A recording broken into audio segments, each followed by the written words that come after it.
Olá, gente, como vai? Nesse vídeo vamos falar sobre sociologia e espaço urbano, sociedade e espaço urbano, ou sociologia urbana, como preferirem. A gente vai tentar entender as particularidades do espaço urbano na sociedade capitalista, moderna, industrial, e identificar algumas das temáticas discutidas pelas pessoas que estudam a cidade, correntes teóricas, tá bom? E, em primeiro lugar, assim, entender que a cidade, na sociedade capitalista, gente, ela tem algumas particularidades, né? Então, assim, se por um lado existia cidade na Grécia, existia até cidade durante a Idade Média, né? Por outro, as cidades industriais modernas, elas representam uma ruptura em relação àqueles modelos de cidade. Então, elas são um fato social de natureza particular, com características específicas. Não existe uma continuidade, né? Não é só uma complexificação do que já existia, por exemplo, na Idade Média, né? As cidades, elas apresentam, na contemporaneidade, algumas características próprias, né? Então, por exemplo, o espaço urbano, na sociedade moderna, industrial, ele é habitado por indivíduos iguais e livres, né? Juridicamente iguais e livres, né? Aqueles laços de vassalagem eles já não existem mais, né? Então isso já é uma diferença em relação tanto à Idade Média quanto ao mundo antigo, né? Em que você tinha homens livres, escravos ou senhores e servos, né? Além disso, existe um fluxo de pessoas, uma densidade demográfica também, que não foi conhecida em nenhuma outra época, né? Isso contribui para o desenvolvimento do que a gente chama de impessoalidade, né? As relações entre os indivíduos se dão de maneira distanciada, impessoal, sem envolvimento afetivo e sem compromisso moral, né? Através de contratos racionais, e também uma certa atitude psicológica que vem junto de morar numa cidade grande, né, que os autores, por exemplo, o Zimmel vai chamar de uma atitude blasé, né? Então as pessoas, por exemplo, você chega no estabelecimento, você vê que tem gente, mas você não necessariamente cumprimenta todo mundo, né? Você não olha geralmente nos olhos das pessoas, e as pessoas, é assim que elas convivem no espaço urbano, né? Notando a presença uma das outras, mas não necessariamente cruzando os olhos e cumprimentando, né? Então, essa atitude blasé também é uma característica que surge no espaço urbano. Além disso, o espaço urbano ele é um bem comum, né? Então, por exemplo, as praças, as praias, as ruas, as calçadas, são espaços de todos, né?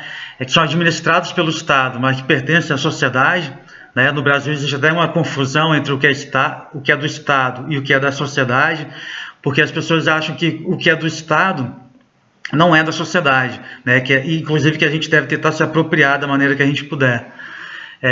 Então, eu me lembro de uma história, né? Minha madrasta uma vez chamou a atenção de algumas crianças que estavam, por exemplo, penduradas assim numa árvore, né? Estavam quebrando o galho de uma árvore na calçada, e a mãe deles gritou: mas como é que é? A árvore é pública, né? Então a gente pode destruir porque é público, né? Então, isso é um parênteses, né? Existe uma confusão entre o que é do Estado e o que é público no Brasil, né? Geralmente, o que é público a gente acha que é do Estado e que a gente não precisa cuidar, né? Mas, de qualquer forma, assim, bem entendido, o fato é que na cidade o Estado, o solo é concebido como um bem público, né, que pertence a todos. Mas, por outro lado, ele também é uma mercadoria, né? Ele pode ser vendido, a gente compra apartamento, compra terreno, né? Então, quer dizer, isso também não existia na Idade Média, né?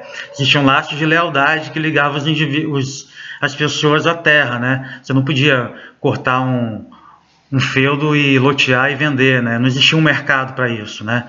Não existe essa possibilidade. Hoje em dia existe, né? Então, o espaço urbano, por um lado, ele é um bem comum, né? Existem espaços públicos, né, que são de uso comum, mas ele também é uma mercadoria que pode ser vendida, comprada e vendida, né? E o espaço urbano também, moderno, ele está sempre sob a vigilância de forças especializadas, né, que têm o monopólio do uso da violência. Naquele sentido que a gente já discutiu sobre o Foucault, né? Então, quer dizer, a ideia, por exemplo, de existir uma polícia que vigia o comportamento dos indivíduos, né, que não é necessariamente, como por exemplo, né, no mundo antigo, a polícia uma força de segurança que era, digamos assim, a proteção do rei, né? Nesse caso, não, a polícia ela vigia o espaço público e o comportamento dos indivíduos, né? Isso é uma outra característica que surge nas cidades modernas, né? Então, por essas características que eu me referi aqui, a cidade moderna ela tem particularidades, né? Ela não é uma simples continuidade da cidade no mundo antigo e na Idade Média, né? E aí, gente, a gente pode se orientar aí pelos próprios itens aí do livro, né? O livro começa falando sobre duas perspectivas aí também sobre a cidade, né? Perspectivas teóricas. Uma que é chamada de uma perspectiva mais focada na ideia de ordem, né? Que vai ser atribuída à Escola de Chicago, e outra mais focada na ideia de conflito, que vai ser atribuída a uma que eles chamam de uma nova sociologia urbana, né? Bem, a Escola de Chicago, ela está focada nessa ideia de ordem, como eles dizem, porque ela faz uma abordagem, digamos assim, da cidade com uma analogia à análise, por exemplo, que se poderia fazer de um ecossistema, né? Então, por exemplo, num determinado ecossistema natural, existem áreas com determinadas características, e a mesma coisa você pode encontrar na cidade, né? Então, numa determinada época, no sistema ecológico, né, uma determinada vegetação pode avançar, dominar uma outra área, né, um outro território, e a mesma coisa aconteceria na cidade. Existiriam grupos, classes sociais diferentes, grupos étnicos diferentes, e eles competiriam pelos recursos ali da cidade, né? Esses recursos sendo, por exemplo, morar em áreas com mais equipamento urbano, morar em áreas com mais status, e assim por diante. Então, o que a Escola de Chicago faz é uma análise do funcionamento da cidade num determinado momento, né, e das relações entre as diferentes regiões morais e ecológicas dessa cidade, né. A Escola de Chicago também ela desenvolveu metodologias muito importantes, assim, porque ela queria estudando, por exemplo, a história de vida de determinados grupos na cidade, né, para entender como é que um determinado bairro se constituiu, ou como uma determinada gangue de desviantes se constituiu. Então, por exemplo, história de vida, observação participante, são todas metodologias muito dinâmicas de coleta de dados, que não estão restritas àquela aplicação de questionários, que contribuíram também muito para a sociologia. Então, a Escola de Chicago ela é famosa por essas características. Uma outra sociologia é aquela que os autores chamam de nova sociologia urbana, que ao invés de focar no funcionamento de cidades específicas, né, e a história particular dessas cidades específicas e de seus grupos, eles tentam colocar a cidade moderna do ponto de vista da discussão sobre o capitalismo global de uma maneira geral. Né? Então, por exemplo, como os fluxos de capitais no mundo, eles afetam a organização das cidades, né? O que vai nos levar à discussão, por exemplo, dos grandes eventos, né? Os grandes eventos e as disputas entre as cidades para sediar grandes eventos, como Olimpíadas, Copa do Mundo, seria um exemplo de uma discussão típica que seria abordada pela nova sociologia urbana.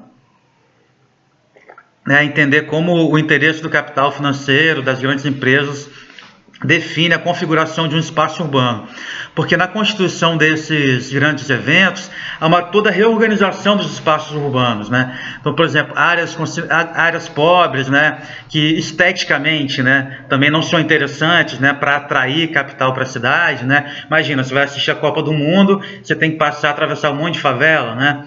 Então, isso não é interessante para vender uma imagem da cidade como um lugar para receber investimento, receber turismo, né? Então, parte da realização desses grandes eventos envolve reorganizar a cidade, né? E isso acontece de uma maneira muito complicada, né?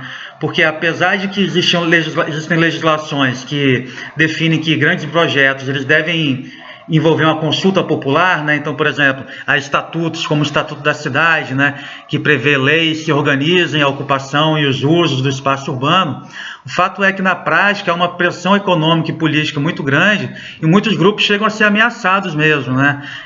Colegas meus, por exemplo, que estudaram as remoções de bairros, né, em cidades como Rio de Janeiro, falam assim que o que acontece é que tem os trâmites, né, as audiências públicas, as discussões nos diferentes conselhos, né, que são esses espaços em que representantes da sociedade civil, de empresa e do Estado vão discutir os futuros da cidade, né, mas acabadas essas discussões, chega um cara estranho, por exemplo, e fala na sua casa que se você não sair logo, vão tacar fogo na sua casa, por exemplo. Essas coisas acontecem, né, há relatos dessas coisas acontecerem.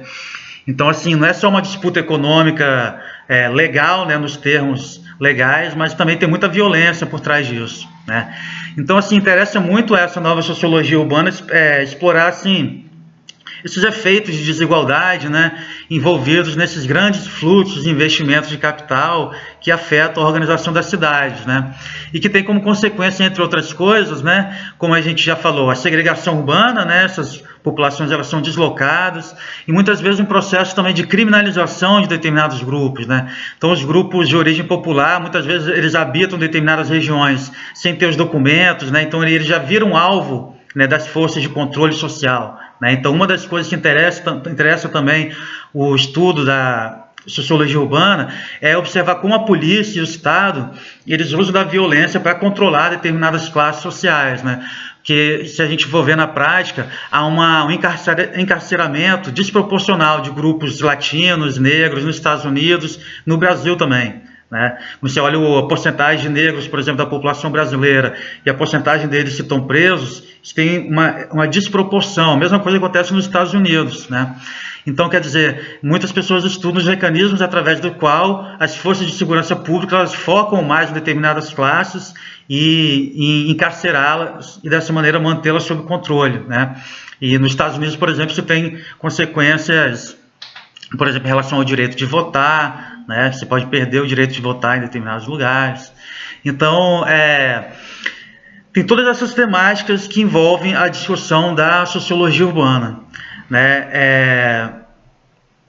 A Escola de Chicago e a nova sociologia urbana, elas são dois exemplos de análise assim da cidade, gente, que são muito complementares, sabe? Eles não precisam ser vistos como conflitivas entre si, né? A ecologia urbana, né? A sociologia de Chicago, estudando a organização da cidade e as relações entre os grupos, né?